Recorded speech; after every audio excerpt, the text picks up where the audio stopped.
Assalamualaikum warahmatullahi wabarakatuh. Balik lagi dengan saya Andini Arifah Rahayu. Di sini saya akan berbicara tentang pandemi sebagai sarana prasarana kemanusiaan. Mengapa saya bisa mengatakan seperti itu? Dikarenakan di masa pandemi yang sekarang ini banyak sekali orang-orang yang terdampak adanya COVID-19. Nah, karena banyak sekali orang yang terdampak COVID-19, salah satunya adalah kehilangan pekerjaannya, kehilangan mata pencahariannya, dan kehilangan segalanya.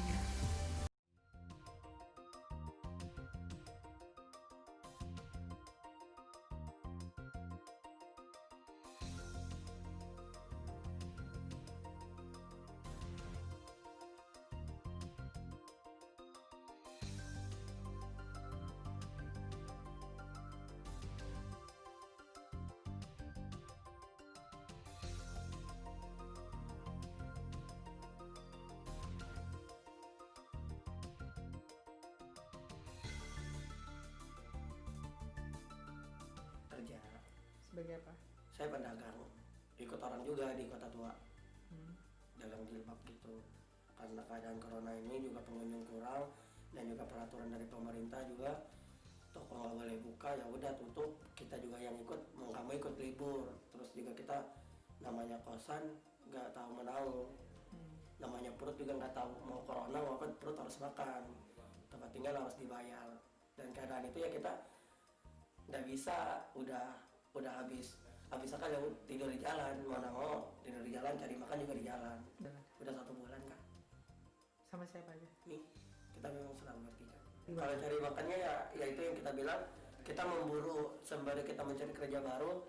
Ada orang yang bagi makan kejar, ada orang bagi sembako kejar. Jadi kayak tadi pagi aja kita punya agenda masing-masing. Si adik cari makan, si abang cari sembako untuk memang kita sebelum ada kayak gini, untuk kita jual, untuk kita menabung untuk bayar kosan, mau kos kembali lagi supaya kita nggak tidur di jalan.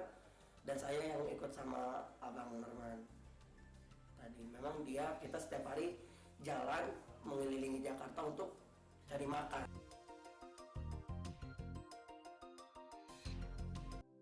Nah, dampak dari COVID-19 itu sendiri antara lain mulai dari tertundanya event-event penting yang akan dilaksanakan, ekonomi atau sektor ekonomi menjadi kacau karena banyak sekali pengusaha yang gulung tikar karena adanya COVID-19 ini.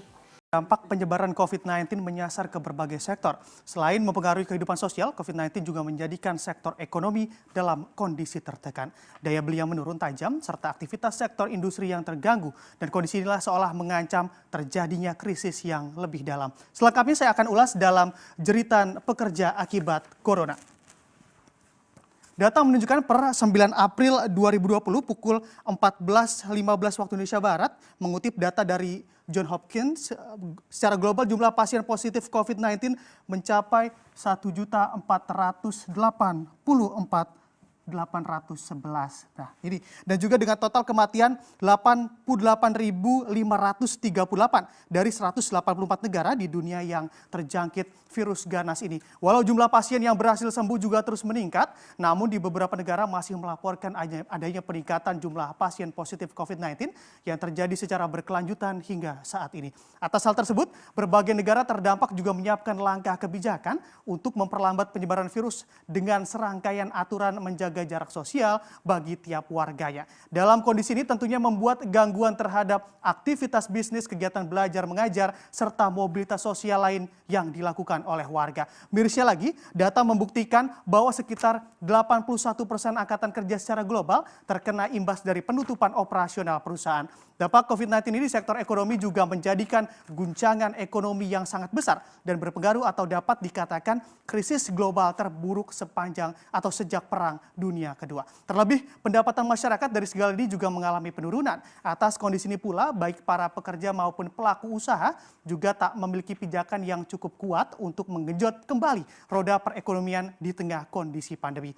Pembatasan operasi bisnis, pengurangan jam kerja, serta penutupan sementara akses logistik juga ikut memperparah sirkulasi kegiatan perekonomian di setiap negara terdampak.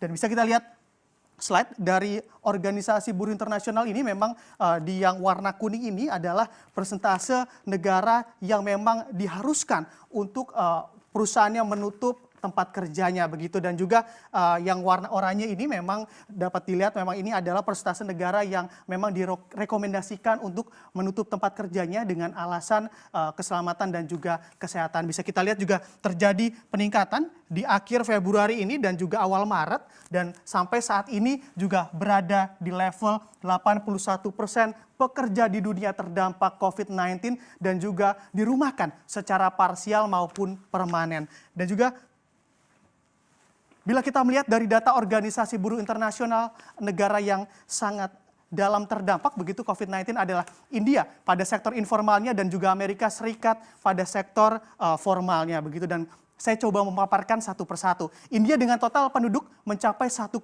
miliar memutuskan untuk melockdown negaranya saat wabah COVID-19 di negara tersebut mencapai 867 kasus COVID-19. Termasuk jumlah kematian yang mencapai 25 orang ini. Status lockdown menyebabkan puluhan ribu orang di India, utamanya di pusat kota seperti New Delhi, mengungsi untuk menyelamatkan diri mereka dari wabah ke tempat yang lebih sedikit jumlah penduduknya. Dan hal ini pula menjadikan jutaan masyarakat di India yang bekerja di sektor informal lumpuh pendapatannya atau dapat dikatakan tidak dapat bekerja seperti biasanya. Dan besarnya persentase pekerja informal di India yang mencapai 90%. Diperkirakan sebanyak 400 juta warganya terancam masuk ke dalam jurang kemiskinan. Bahkan India sendiri sektor pekerja informal menjadi tulang punggung perekonomian negara tersebut.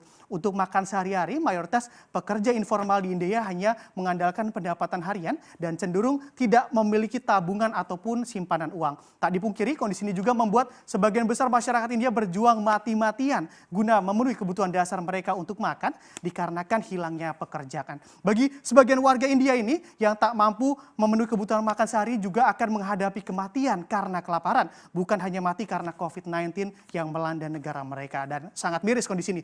Berbeda dengan Amerika Serikat begitu, yang memang banyak terdampak di sektor formalnya. Dan Amerika Serikat justru menjadi negara dengan sektor formal yang terdampak yang cukup banyak begitu di dunia. Dan terparah terkena wabah COVID-19. Data sendiri Amerika Serikat menunjukkan 700 warga Amerika terkena PHK dan menjadi pengangguran atas kondisi ini. Dan jumlah tersebut menjadi angka pengangguran terbanyak Amerika Serikat dalam satu dekade terakhir. Tingkat pengangguran di Amerika juga melonjak hingga 4,4%, sekaligus menjadi tingkat pengangguran tertinggi sejak Agustus 2017 lalu. Beberapa sektor formal di Amerika yang lumpuh, yakni sektor perhotelan, sektor pariwisata, sektor hiburan, sektor penerbangan. Dan sektor-sektor tersebut ikut lumpuh dan terdampak tak lain dikarenakan banyaknya pembatasan yang dilakukan oleh pemerintah untuk meminimalisir penyebaran COVID-19. Atas kondisi ini pula diperkirakan hampir 10 juta orang di Amerika Serikat mengajukan tunjangan pengangguran pertama kali pada bulan Mei nanti. Pemerintah Amerika Serikat dalam hal ini juga akan menentukan siapa saja yang akan mendapatkan tunjangan pengangguran, termasuk pekerja mandiri dan kontraktor independen. Stimulus sebesar $1.200 Amerika Serikat pun disiapkan guna memenuhi hak pekerja, yakni tunjangan pengangguran.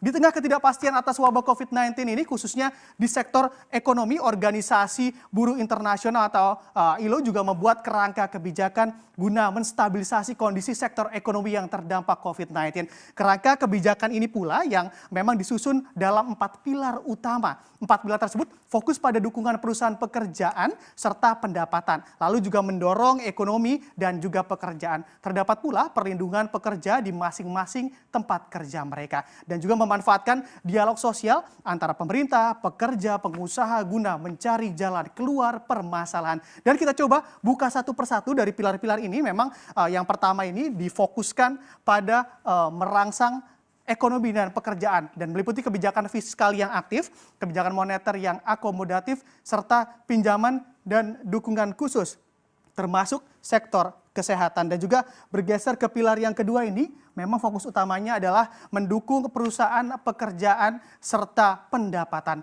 Dalam hal ini meliputi memperluas perlindungan sosial untuk semua pekerja, menerapkan langkah retensi pekerjaan, serta memberikan bantuan keuangan, pajak, dan lainnya untuk perusahaan. Dan yang ketiga adalah fokusnya melindungi pekerja di tempat kerja, dan juga pilar keempat mengandalkan dialog sosial untuk solusi.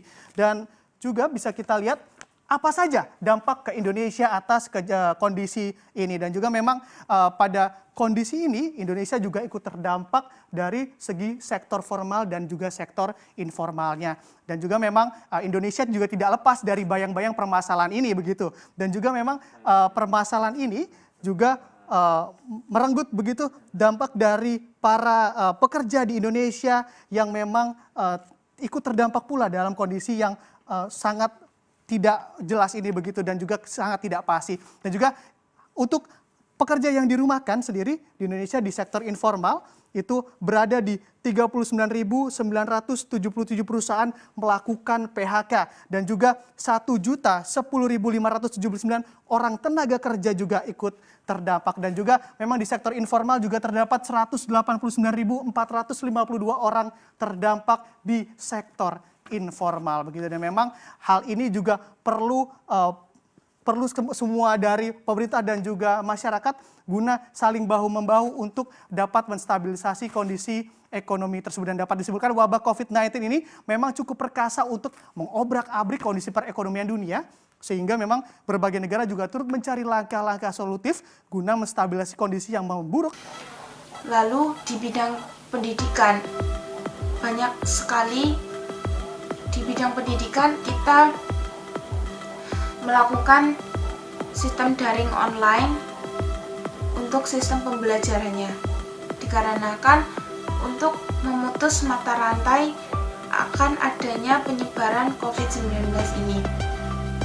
Nah, karena dampak tersebut, banyak sekali orang-orang dermawan atau orang-orang yang berjiwa besar, berjiwa kemanusiaannya yang tinggi, itu berlomba-lomba dalam upaya menyalurkan bantuannya sedikit untuk orang-orang yang terdampak COVID-19. Salah satunya ini adalah membagikan sembako kepada orang-orang yang membutuhkan ataupun membagikan tunjangan. Selain itu juga banyak orang-orang yang membagikan makanan kepada orang-orang tidak mampu yang kehilangan mata pencahariannya atau kehilangan pekerjaannya dikarenakan COVID ini.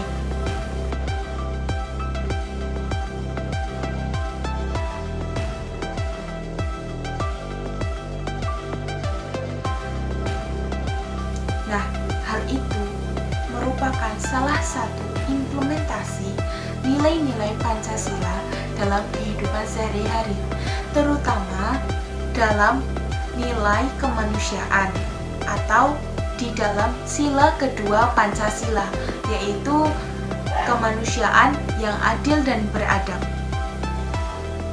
Oleh karena itu, kita dituntut untuk selalu mengedepankan atau selalu mementingkan kepentingan sesama daripada kepentingan diri sendiri, kepentingan kemanusiaan, karena kita di dunia ini tidak bisa hidup sendiri tanpa adanya orang lain. Seperti itu. Lindungi orang-orang di sekitarmu dengan tidak bepergian terlebih dahulu dan menggunakan masker setiap bepergian dari rumah. Selalu jaga pola hidup sehat dan selalu berpikir positif. Terima kasih. Wassalamualaikum warahmatullahi wabarakatuh.